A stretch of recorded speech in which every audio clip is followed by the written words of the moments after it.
You want to know what's wild about this whole situation?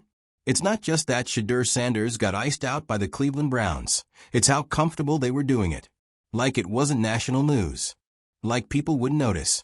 Like benching one of the most talked about rookies in recent NFL memory wouldn't set off every alarm across sports media. And you know why they felt comfortable? Because this kind of thing happens all the time. Not always in front of the cameras. Not always to someone with a last name like Sanders. If you're into the real story and all the messy twists they don't show on highlight reels, go ahead and subscribe. And if you're sticking around to see how this Browns QB chaos plays out, you should definitely be subscribed. But behind closed doors, in training camps, in film rooms, this is the playbook. And it's ugly. You see, the NFL doesn't just operate on talent and tape. It runs on unwritten rules. Power dynamics, politics, who you know, who you threaten, and most importantly, who controls the narrative. Shedeur walked in with his own narrative. He didn't need the team's PR spin. He didn't need a redemption arc written for him. He didn't need to sit quietly and hope a reporter finally discovered his work ethic. He came and built.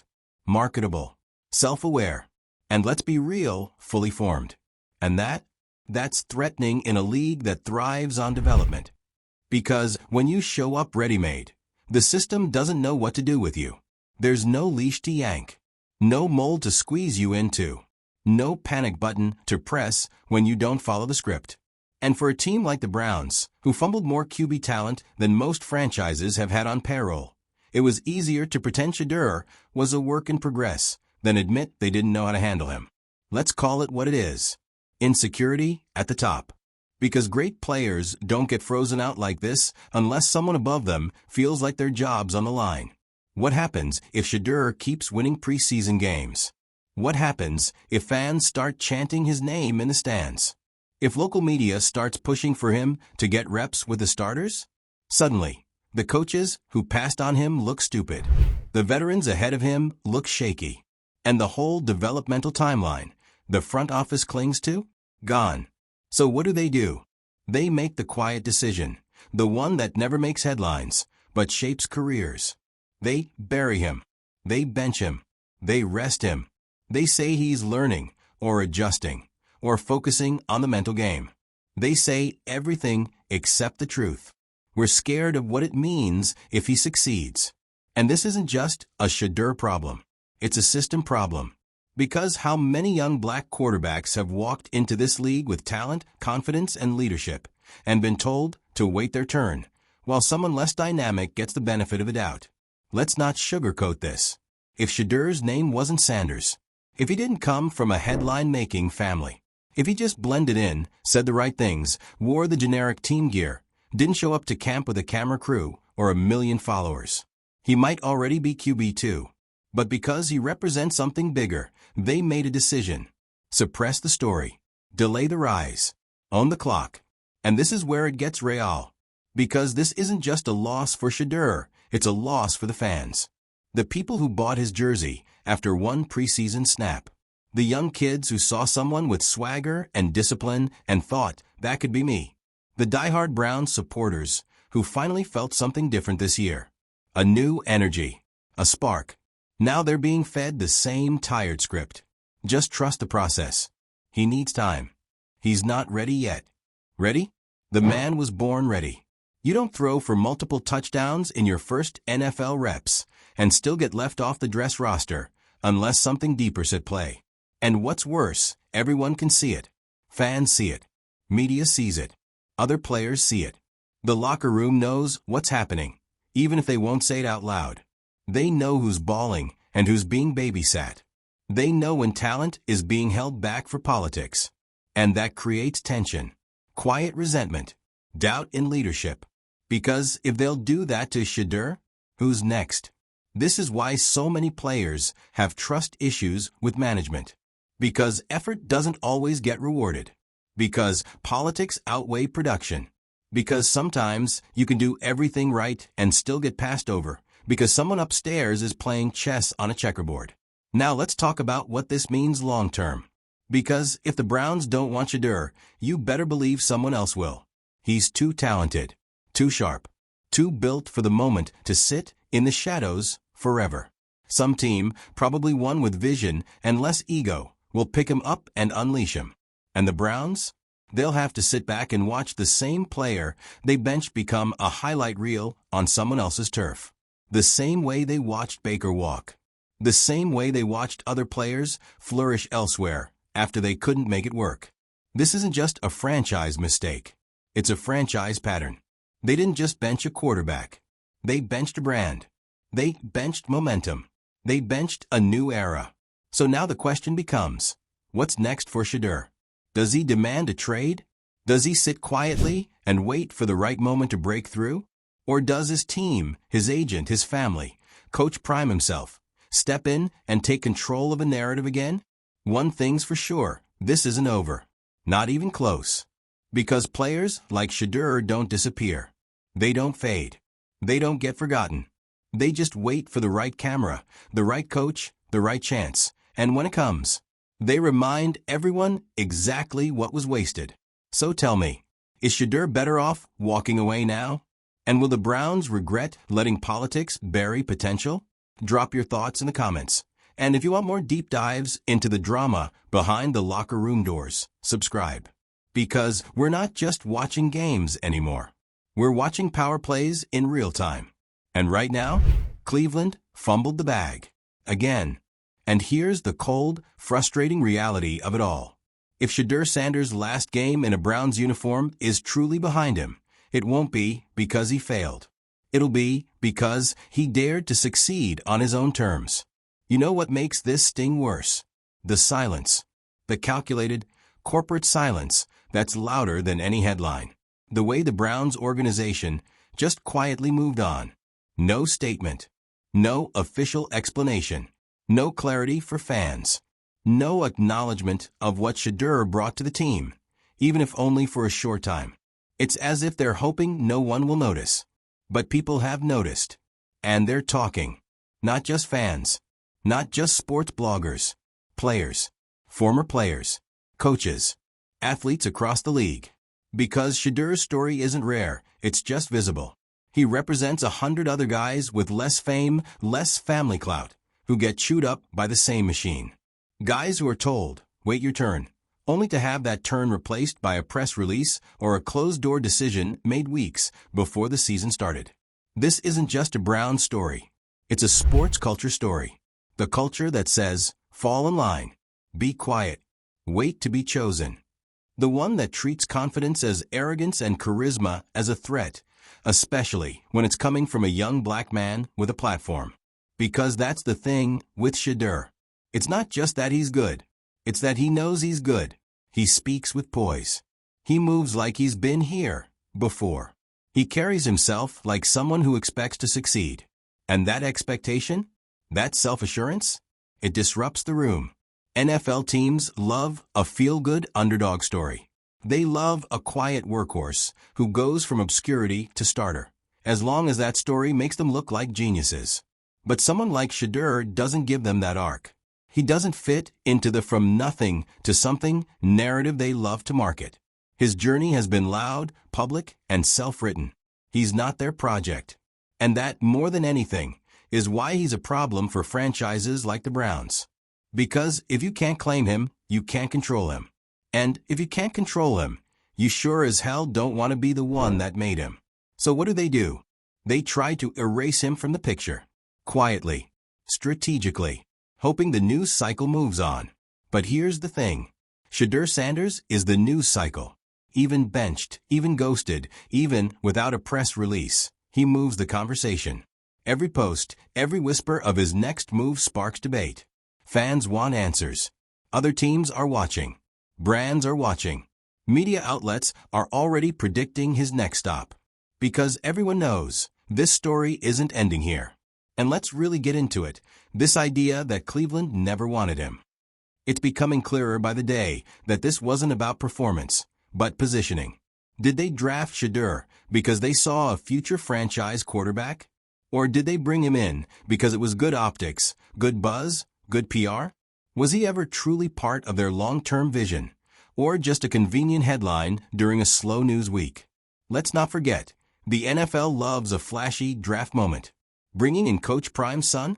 That's ratings. That's clout. That's a headline grabber. But when the cameras turned off and it was time to build around that choice, to put real support behind the kid with the spotlight already following him, they froze. It's easier to exploit the narrative than to nurture the player. Because nurturing requires humility. It requires acknowledging that this kid might become bigger than your franchise. That your biggest media draw might not be the guy you paid $40 million, but the rookie who just walked in wearing Cartier and quoting scripture. That's a tough pill to swallow in a building full of decision-makers with fragile egos and no real vision. And that's the Browns in a nutshell, isn't it? More concerned with managing perception than maximizing potential. More interested in keeping a lid on excitement than giving it space to grow. Look, it's not like Shedeur was asking for the moon. He wasn't calling for QB1 reps off the bat. He wasn't demanding special treatment. He just performed. And even that was too much. So here's what's going to happen. Because history loves to repeat itself. Shedeur is going to land somewhere that actually values what he brings to the table. A team with the guts to put development where their mouth is. A team that isn't afraid of bold personalities, of players who don't beg to be accepted. And when that moment comes, because it will, the Browns are going to look like they fumbled a generational opportunity. We've seen this movie before. Teams undervaluing talent because it doesn't look how they expected. Players written off because they don't fit the mold. And then boom, that player becomes a star somewhere else. And the original team is left spinning it as a necessary business decision. Cleveland has built a career off those decisions. But with Shedeur, this one's going to haunt them longer. Because Shedeur doesn't just disappear. He doesn't just fade into the practice squad like a quiet third-round pick. He brings too much with him. He brings eyeballs, conversation, culture, legacy, swagger, leadership, brains, ball. And the team that finally decides to bet on him instead of playing scared, they're going to be rewarded with more than just a solid quarterback. They're getting a walking highlight reel, a media darling, a locker room leader, a player who understands branding, pressure, and performance all in one. That's not just rare. That's unheard of. And Cleveland had it. And they let it walk. So where do we go from here? For the Browns? Probably more of the same. Sticking to safe bets. Recycling washed-up veterans. Ignoring talent that doesn't bow its head. And wondering why they can't build a dynasty. But for Shedeur, this is the beginning. He's going to control the next move. He'll choose the team, the environment, the opportunity, the story. And it's going to be the one that defines him, not the one that Cleveland tried to bury. Because Shedeur Sanders isn't the type to let a depth chart determine his destiny. And when that next jersey gets pulled over his shoulder pads, when the cameras roll and the lights hit, don't be surprised if he makes sure the world remembers. Y'all tried to sit me, but you'll never silence me. Let me know in the comments. Was this sabotage or just bad management? And which team should take the risk Cleveland was too scared to? Subscribe for more breakdowns, drama, and deep dives into the real stories behind the headlines. Because the field isn't where the story ends. It's where it starts. And Shedeur? He's just getting warmed up. And now we've arrived at the part no one really wants to talk about, the part beneath the stats, beneath the depth charts, beneath the excuses and the spin cycles. This wasn't just a benching. It was a message. From the Cleveland Browns. From the front office. From the system itself. The message? Know your place. Because that's what this always comes back to when players like Shedeur Sanders refuse to play small. This isn't about whether he's NFL ready. That debate is over. The tape spoke. The preseason numbers were real. The poise, the mechanics, the reads, check, check, check. So if it's not about readiness, and it's not about performance, what is it about? It's about control. It's about reminding everyone who gets to call the shots in the NFL, even when it means pushing talent to the side. And if you don't think that's intentional, ask yourself this. Why would a franchise as notoriously quarterback-starved as the Browns, a team that cycled through more QBs in 10 years than most teams do in 30, not even pretend to invest in someone like Shedeur? Not even as a backup plan. not even as an emergency option. They've kept him out of the picture entirely. And yet, they had no problem using his presence when it was convenient. He was the preseason headline, the ratings bump, the social media magnet, the jersey sales boost, the training camp star.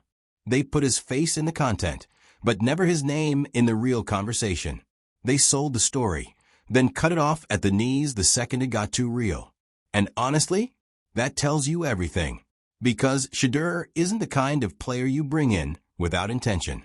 He's not filler. He's not someone you see how it goes with. You draft Shedeur Sanders because you either believe in the future or you want the attention that comes with pretending to. And now we know what it was. They never wanted to build around him. They just wanted to borrow the glow.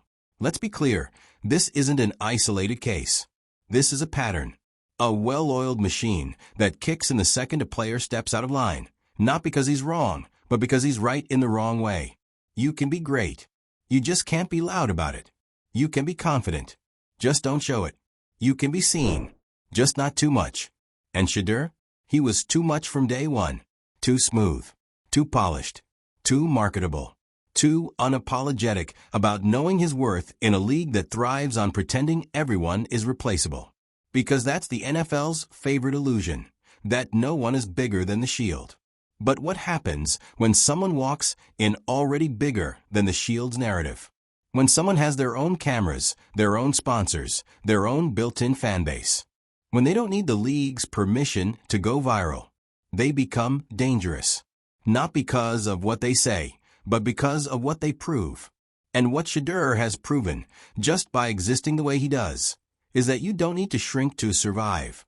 That you don't have to follow the old playbook to write a new legacy. That if you've got the game and the mindset to back it up, you don't need to ask for a seat. You bring your own damn chair. And that's the energy that gets silenced. Because it threatens the entire hierarchy. Now some people will say, well, maybe he just wasn't a fit for the system. But let's flip that. What if the system wasn't fit for him? What if the real issue is that these teams are still trying to build 2003 locker rooms in a 2025 world? What if they don't know how to handle players who've grown up as brands and leaders long before the draft? Because Shedeur isn't just a football player. He's an ecosystem. And most NFL teams? They weren't built to handle ecosystems. They were built to mold quiet soldiers. Plug-and-play pieces. Guys who show up, say yes sir, and disappear until someone upstairs says otherwise. But Shedeur, he showed up like a CEO, like a franchise in a franchise. And instead of figuring out how to build with that, the Browns panicked and tried to bury it. Because let's face it, if Shedeur wasn't a threat, they'd be parading him around. They'd be hyping him as the future. They'd be milking his popularity like they do every other young, flashy prospect with a little buzz and a big arm. But that silence, that sudden disappearance, that was calculated. That was let's shut this down before it gets unmanageable. Too late. Because you can't mute momentum. You can't sideline charisma. You can't outmaneuver destiny. And Shedeur, his next chapter is going to make this one look like a footnote. Let's talk next moves. Because there are at least a dozen teams that could and should be lining up right now with interest. Teams that have the infrastructure, the culture, and the confidence to let a young star be a star. Teams that understand that the future of the NFL isn't just arm strength and pocket presence. It's presence, period. Media presence. Cultural presence. Leadership presence. And if they don't see it yet, they will. Because as much as the Browns want to quietly sweep this under the rug, this story has legs. The fans are watching. The players are watching. The brands are watching. And the next time Shedeur steps on a field, whether it's in practice, preseason, or a primetime game, he won't just be playing for yards. He'll be playing for every athlete who got told to wait. Every rookie who got buried for being too confident, too flashy, too much. And he'll do what he's always done. Deliver. So let's end on this. The Browns can bench the body, but they can't bench the buzz. They can't bench the belief. They can't bench the truth. And the truth is, Shedeur Sanders will rise. Not because the NFL let him, but because he never needed them to. So let me know in the comments. Should Shedeur demand his release? What team would actually know what to do with him? And if you've been watching the game long enough to spot the politics under the plays, hit that subscribe button. Because this is more than football. It's a fight for narrative. And Shedeur, he's winning. And here's the part that's really going to age like milk for the Cleveland Browns. They had the guy, not just a quarterback with potential, not just a backup with upside. They had a cultural lightning rod with proven production, star power, and the ability to bring eyeballs to a franchise that hasn't exactly been synonymous with excitement in, well, decades. And what did they do? They panicked. They chose quiet over potential. They decided it was easier to hide Shedeur Sanders than to figure out how to lead with him. And in doing so, they exposed exactly what kind of organization they are. You see, a strong franchise doesn't fear a young player with a following. A smart front office doesn't flinch when a rookie shows signs of stardom. They lean in. They adapt. They invest. They build a system around the strengths, not try to silence them. But that's the thing. Shedeur doesn't just have talent. He has voice. And that scares people who've made careers off maintaining the status quo. When you've got a player who can speak directly to fans, unfiltered, unedited, with every word amplified by millions of followers, you can't spin the same old narratives anymore. You can't run the same tired excuses about waiting his turn or needing time to develop. When the fans saw the film, saw the numbers, and saw the moment, he was ready. And now they're ready for him, just not in Cleveland. Because here's the real kicker. This isn't the end of Shedeur's story. Not even close. This is just the rejection arc. The part in every great career where the gatekeepers say, "You're too much," and the player turns that rejection into fuel. We've seen this movie before. And the sequel always hits harder. Someone else is going to give Shedeur the opportunity Cleveland couldn't. A franchise with less fear and more vision. A coach who actually understands how to manage talent without feeling threatened by it. And when that moment comes, all of this, every passive-aggressive depth chart, every silent benching, every fake injury report, will become receipts. Receipts that show how badly the Browns fumbled the bag. Again. Because Shedeur Sanders was never meant to sit in silence. He was meant to shine in spite of it. And he will.